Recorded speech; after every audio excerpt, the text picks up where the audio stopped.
Hi viewers, welcome to our channel. ప్రస్తుతం మనతో పాటు సీనియర్ జర్నలిస్ట్ దామ బాలా సార్ ఉన్నారు. వారితో మాట్లాడదాం. నమస్కారం సార్. నమస్తే సార్, హత్యాచార ఆరోపణలు ఎదుర్కొంటున్న జానీ మాస్టర్ పైన వ్యతిరేకత తీవ్ర స్థాయిలో పెరిగిపోతుంది సార్. పవన్ కళ్యాణ్ గారే సీరియస్ అయిపోయారు. జనసేన పార్టీ కార్యకలాపాలకు కూడా దూరంగా ఉండాలని చెప్పేసి నోటీస్ కూడా రిలీజ్ చేశారు.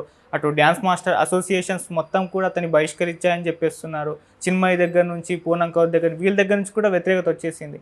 అయితే ఇంత వ్యతిరేకత మరి ఏ విధంగా చూస్తారంటారు? మరి ఒకవేళ ఇది ప్రూవ్ అయితే అతనికి ఎంతకాలం శిక్ష పడే అవకాశం ఉందంట? జానీ మాస్టర్ది ఇప్పుడు 2 తెలుగు రాష్ట్రాల్లో పెద్ద సంచలనమైంది. అయితే దీనికి జనసేన చాలా క్విక్గానే రియాక్ట్ అయింది. నిజానికి జానీ మాస్టర్ ఇప్పటివరకు రియాక్ట్ అవ్వలేదు, అతను పరారులో ఉన్నాడని కూడా అంటున్నారు. అవును. కానీ పవన్ కళ్యాణ్ క్విక్గా రియాక్ట్ అయ్యి తనకి ఎంతో సన్నిహితుడు నిజానికి పవన్ కళ్యాణ్కి జానీ మాస్టర్ ఎప్పటి నుంచో కూడా పరిచయం. వాళ్ళ ఫోటోలు చూస్తే చాలా చిన్నప్పుడు జానీ మాస్టర్ ఫోటోలు కూడా పవన్ కళ్యాణ్తో కూడా ఉన్నాయి. సో అంత దగ్గర ఉన్నప్పటికీ అందులో జనసేన తరపున ప్రచారం కూడా చేశాడు. అయినప్పటికీ కూడా పవన్ కళ్యాణ్ ఒక అమ్మాయి ఇలాంటి ఆరోపణలు చేసింది, ముఖ్యంగా అసిస్టెంట్గా పనిచేసిన అమ్మాయి కాబట్టి అతన్ని మీద చర్య తీసుకోవాలని ఆదేశించినట్టు తెలిసింది. దాంతో వాళ్ళు బహిష్కరణ అంటున్నారు, కానీ బహిష్కరణ కాదు లేదా సస్పెండ్ కాదు, ఓన్లీ జనసేన కార్యకలాపాలకు దూరంగా ఉండాలి అని మాత్రమే ఉంది. Vemulapati Ajith Kumar head conflict management పేరుతో జనసేన లెటర్లో ఇది ఉంది, లెటర్ హెడ్లో ఉందన్నమాట. సో అంటే కాన్ఫ్లిక్ట్ మేనేజ్మెంట్ అనే ఒక వింగు ఉన్నట్టుగా మనకు అర్థమవుతుంది. అంటే విత్ ఇన్ ద పార్టీలో కాన్ఫ్లిక్ట్ మేనేజ్మెంట్, మేబీ అది క్రమశిక్షణ కమిటీకి వేరే పేరు పెట్టుకొని చేశారా అనేది కూడా అనిపిస్తుంది అన్నమాట. ఏదేమైనా వాళ్ళు చెప్పింది ఆ లెటర్ హెడ్లో ఏముందంటే, ఇతని ఇట్లా ఆరోపణలు వచ్చిన రీత్యా ఇతన్ని మేము పార్టీకి కార్యకలాపాలకు దూరంగా ఉండమని ఆదేశిస్తున్నాం అని మాత్రమే చెప్పారు. అంటే సస్పెండ్ చేసినట్టు కాదు, బహిష్కరించినట్టు కాదు, పార్టీలోనే ఉన్నాడు అతను, పార్టీ కార్యకలాపాలకు దూరంగా ఉండమని చెప్పారు. అంటే ఇది నేనైతే దీన్ని సపోర్ట్ చేస్తున్నాను. ఎందుకంటే ఒక వ్యక్తి మీద ఆరోపణలు రాగానే అతను దోషి అని చెప్పి అతన్ని సస్పెండ్ చేయడము, అతన్ని పార్టీ నుంచి బహిష్కరించడం కరెక్ట్ కాదు. ఎందుకంటే ఆరోపణలు వేరు, నేరం చేసినట్టు రుజువు కావడం వేరు. ఆరోపణలు ఏముంది, ఇవాళ పొలిటికల్ వెండట్టాలు వచ్చేసిన కాలంలో ఎవరెవరి మీదైనా ఆరోపణ చేసేది. అవును. కాబట్టి ఆరోపణ చేసినంత మాత్రం అతను దోషులాగా ట్రీట్ చేయడం అనేది కరెక్ట్ కాదు. కాబట్టి పవన్ కళ్యాణ్ తీసుకున్న నిర్ణయం కరెక్ట్గానే ఉంది. అట్ ద సేమ్ టైం ఆరోపణలు ఉన్నంతకాలం వీటిలోంచి బయటపడే వరకు కూడా అతన్ని పార్టీకి దూరంగా ఉంచడం కూడా అవసరం. ఇది లీగల్గా ప్రాబ్లం కాకపోవచ్చు, కానీ మోరల్గా పార్టీకి రేపు చెడ్డ పేరు వస్తుంది. కాబట్టి ఆల్రెడీ వైసీపీ వాళ్ళు అటాక్ చేయడం మొదలుపెట్టారు. ఈవెన్ ఆమెవరు కాదంబరి జత్వాని కేసు మాత్రం పెద్ద ఎత్తున మీరు ఇది చేస్తున్నారు, మరి దీన్ని ఎందుకు మీరు పెద్ద ఎత్తున పట్టించుకోవట్లేదు, ఇది మాత్రం సైలెంట్గా ఉండాలని వాళ్ళు ఆల్రెడీ వైసీపీ వాళ్ళు అడుగుతున్నారు. దాంట్లో న్యాయం కూడా ఉంది ఆ ప్రశ్నలో. ఎందుకంటే వేరే ఎక్కడో ముంబైలో ఉండే ఒక అమ్మాయికి అన్యాయం జరిగిందని పోలీస్ ఆఫీసర్లను సస్పెండ్ చేసి ఇంత స్థాయిలో మీడియా, తెలుగుదేశం మీడియా అంతా ప్రచారం చేస్తుంటే దాని మీద పవన్ కళ్యాణ్ కూడా ఏం మాట్లాడలేదు. ఇప్పుడు సొంత మనిషి, సొంత పార్టీ వాడు, అతని మీద సొంత అసిస్టెంట్ కొరియోగ్రాఫర్ నా మీద ఏళ్ల తరబడి తను అత్యాచారం చేస్తున్నాడు, భయపెడుతున్నాడు, గాయపరిచాడు అని అనేకసార్లు అని కంప్లైంట్ చేసింది, ఎఫ్ఐఆర్ కూడా నమోదైపోయింది. సో దీని మీద ఎందుకు స్పందించలేదనే విమర్శలు పవన్ కళ్యాణ్ మీద ఉన్నాయి. అందుకని పవన్ కళ్యాణ్ క్విక్గా రియాక్ట్ అయ్యి అట్లీస్ట్ పార్టీకి దూరంగా ఉండమని చెప్పాడు. అది కరెక్టే అనిపిస్తుంది. ఇక రెండవది, Andhra Pradesh film and TV choreographers అసోసియేషన్కి తను ప్రెసిడెంట్గా ఉన్నాడు యాక్చువల్గా. సో ఇప్పుడు వాళ్ళు కూడా ఈరోజు సమావేశం అవుతున్నారు. ప్రెసిడెంట్గా ఉంటే తీయడం ఎలాగా అనేది బైలాస్లో, వాళ్ళ అసోసియేషన్ బైలాస్ని బట్టి ఇతను తీయాలా లేకపోతే ఇతను బహిష్కరిస్తున్నామని ప్రకటించాలా అనేది వాళ్ళు కూడా చూస్తున్నారు. సో వాళ్ళ ముందు కూడా, ఎందుకంటే కొరియోగ్రాఫర్ల అసోసియేషన్ ప్రెసిడెంటే ఇలా చేశాడంటే ఖచ్చితంగా అది డిమోరలైజింగ్గా ఉంటుంది వాళ్ళకి. సో వాళ్ళు కూడా ఈరోజు నిర్ణయం తీసుకుంటున్నారు. మోస్ట్లీ అతన్ని తీసేసే అవకాశం ఉంది, అధ్యక్షుడి స్థానం నుంచి తీస్తున్నట్టుగా తీర్మానం చేసే అవకాశం అయితే ఉంది. ఇక మూడవది, AP film chamber of commerce తరపున దామోదర్ ప్రసాద్ ప్రకటించాడు. ఆయన ఏం చెప్తున్నా అంటే, దీన్ని మేము అంతర్గత లైంగిక వేధింపుల పరిష్కారం కమిటీకి దీన్ని ప్యానెల్ను అంటే లైంగిక వేధింపుల పరిష్కారానికి సంబంధించి ఒక ప్యానెల్ ఏర్పడింది తెలుగు ఇండస్ట్రీలో, ఫిల్మ్ ఇండస్ట్రీ. ఎవరైనా ఎవరినైనా స్త్రీలను లైంగికంగా వేధిస్తుంటే ఆ ప్యానెల్ విచారణ చేస్తుంది. ఓకే. అంటే లీగల్ వ్యవహారం వేరు, కేసు పెట్టడం వేరు, ఇది వేరు. ఈ అమ్మాయి పేరు కూడా బయటకు వచ్చింది. ఎందుకు బయట మామూలుగా అయితే బాధితుల పేర్లు బయట లైంగిక కేసులు పెట్టద్దని సుప్రీంకోర్టు తీర్పు ఉంది. కానీ ఇక్కడ ఈ అమ్మాయి కూడా సెలబ్రిటీనే. ఈ అమ్మాయి కూడా ఒక సినిమాలో హీరోయిన్గా యాక్ట్ చేసింది, యథా రాజా తథా ప్రజ అని. సో అందువల్ల ఈ అమ్మాయి పేరు మొత్తం మీడియాలో ఆల్రెడీ బయటకు వచ్చింది.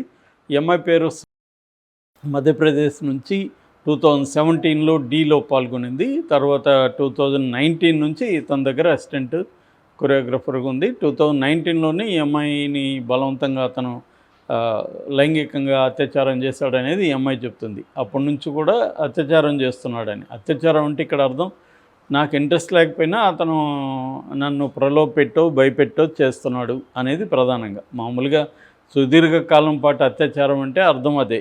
అత్యాచారం అంటే రెగ్యులర్గా ఏదో ఫోర్స్ఫుల్గా కాదు, వాళ్ళని ఏదో భయపెట్టి నీకు కానీ నువ్వు కానీ నాతో ఇలాగా లేకపోతే నేను నీకు ఛాన్సులు లేకుండా చేస్తాను, ఇండస్ట్రీలో నుంచి తరిమిస్తానని చెప్పడం ఒకటి. రెండోది నువ్వు నాతో ఉంటే నిన్ను కొరియోగ్రఫర్గా చేస్తాను, హీరోయిన్గా చేస్తానని కొన్ని ఫాల్స్ హామీలు ఇవ్వడం ఒకటి. ఈ రెండు కూడా చట్టరీత్యా నేరమే. సో అలా చేశాడనేది ఈ అమ్మాయి ఆరోపణ. సో అంటే కొట్టాడు, ఈ క్రమంలో తనకిష్టం లేనప్పుడు కొట్టాడు, వాళ్ళ భార్య కూడా ఆయేష కూడా కొట్టిందనేది కూడా ఆరోపణ. ఏదేమైనా ఈ ఆరోపణలు దృష్టిలో పెట్టుకొని ఒకటి లైంగిక వేధింపుల పరిష్కార కమిటీకి ఇచ్చారు, రెండు ఐసీసీ అంటారు. ఐసీసీ అంటే ఇంటర్నల్ కంప్లైంట్స్ కమిటీ అని ప్రతి వర్క్ ప్లేస్లో కూడా ఉండాలి అనేది ఒక రూల్ ఉంది, మ్యాండేట్ ఉంది. సుప్రీంకోర్టు అనేకసార్లు చెప్పింది. సో అంతర్గత ఫిర్యాదుల కమిటీ అంటే విత్ ఇన్ దట్ దీంట్లో కమిటీ ఉంటుందన్నమాట. దానికి కూడా అప్పగించారు వీళ్ళు ఇండస్ట్రీలో. సో వీళ్ళు ఇప్పుడు ఈ రెండు బాడీలు కూడా ఎంక్వైరీ చేసి అమ్మాయి ఆరోపణలో నిజమెంతో తేల్చి ఒకవేళ నిజం ఉంటే అతని మీద ఇండస్ట్రీ పరంగా చర్యలు తీసుకుంటారు. అంటే ఇతను సినిమాల నుంచి బ్యాన్ చేయడం కావచ్చు, కొరియోగ్రఫర్గా ఉండడానికి లేదు, దీన్నే మళ్ళీ వేరే ఇండస్ట్రీ ఇతను తమిళ్, హిందీ, కన్నడ కూడా చేస్తున్నాడు కాబట్టి ఆల్ ఇండియా ఫిల్మ్ ఛాంబర్ కూడా రికమెండ్ చేస్తారు. సో ఇతను ఓవరాల్గా ఇండియాలో ఏ సినిమాలకు కూడా కొరియోగ్రఫర్గా పనిచేయడానికి వీల్లేని పరిస్థితిని క్రియేట్ చేస్తారు ఎప్పుడు ఇది నిజమని తేలితే. సో అది ఇది చేశారు. దీంతోపాటు మెల్లగా ఇతనికి యాంటీగా వాయిస్లు అనేవి రైజ్ అవుతున్నాయి. చిన్మయి శ్రీపాద ఆమె మనకు తెలిసి ఇట్లాంటి విషయాల్లో ముందు స్పందిస్తుంది. సో ఆమె ఎప్పటి నుంచో తమిళ ఇండస్ట్రీలో ఉండే ఇట్లాంటి అనేక విషయాల మీద పోరాడుతుంది. ఆమె స్పందించి ఆమె ఏమనిందంటే ఈ అమ్మాయి పరిస్థితి చూస్తే ఇతను ఆమె టీనేజ్లోనే స్టార్ట్ చేసినట్టున్నాడు, ఆ రకంగా వచ్చినప్పుడు ఇది పోక్సో కేసు కూడా వర్తిస్తుంది, అంటే పిల్లలకు సంబంధించి బాలికల మీద అత్యాచారానికి సంబంధించి పోక్సో కేసు కూడా వర్తిస్తుంది అనేది ఆమె అభిప్రాయంగా చెప్పింది. ఆమెకు పోరాడే శక్తి రావాలని కోరుకుంటున్నానని కూడా అనేది.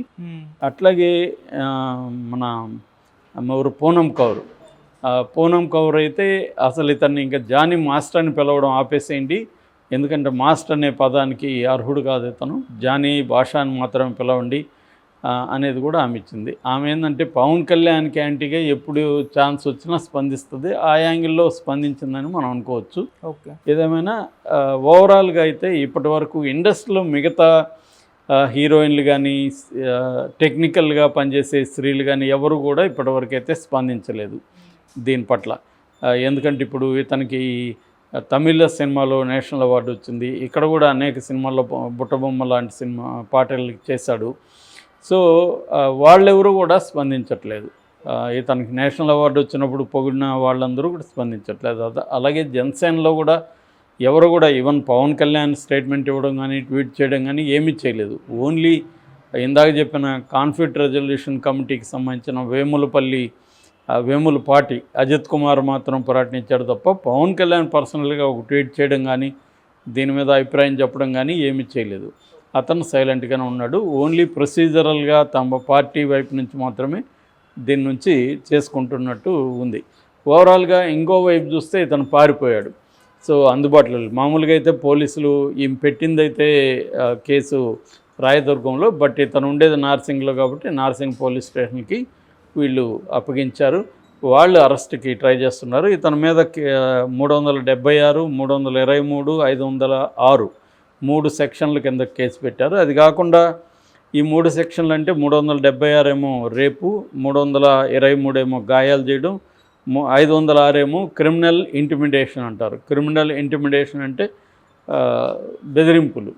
సో ఈ 3 కింద కేసు పెట్టారు. ఇందులో దీని తర్వాత పోష్ అనే ఒక చట్టాన్ని కూడా యాడ్ చేస్తారు. పోష్ అంటే ప్రివెన్షన్ ఆఫ్ సెక్సువల్ హరాస్మెంట్. ఇది 2013లో వచ్చింది. ఈ చట్టాన్ని కూడా ఇప్పుడు అమలు చేస్తున్నారన్నమాట.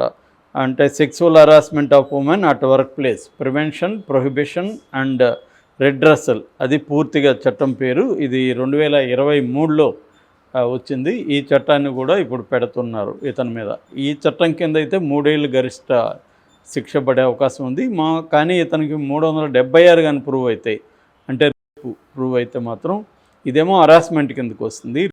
ప్రూవ్ అయితే మాత్రం, అంటే ఈ అమ్మాయికి ఇష్టం లేకుండా చేయడాన్ని రేప్ అంటారు ఇప్పుడు. కానీ మరి ఇన్ని రోజులుగా, ఇన్నేళ్ళుగా రేపు ఎలా అనేది ప్రూవ్ చేయాల్సి ఉంటుంది. ఏదేమైనా అది కానీ ప్రూవ్ అయితే మాత్రం మినిమం 10 ఏళ్ల జైలు శిక్ష నుంచి లైఫ్ కూడా పడే అవకాశం ఉంది. సో ఇంకా పోక్సో కానీ అమలైతే మాత్రం ఒక్కొక్కసారి ఎక్స్ట్రీమ్ కేసుల్లో మరణశిక్ష కూడా పడే అవకాశాలు ఉన్నాయి. ఏదేమైనా ఇతను గట్టిగానే ఇరుక్కున్నట్టు కనిపిస్తుంది. దీని నుంచి ఎలా బయటకు వస్తాడనేది చూడాలి. Okay sir, thank you so much.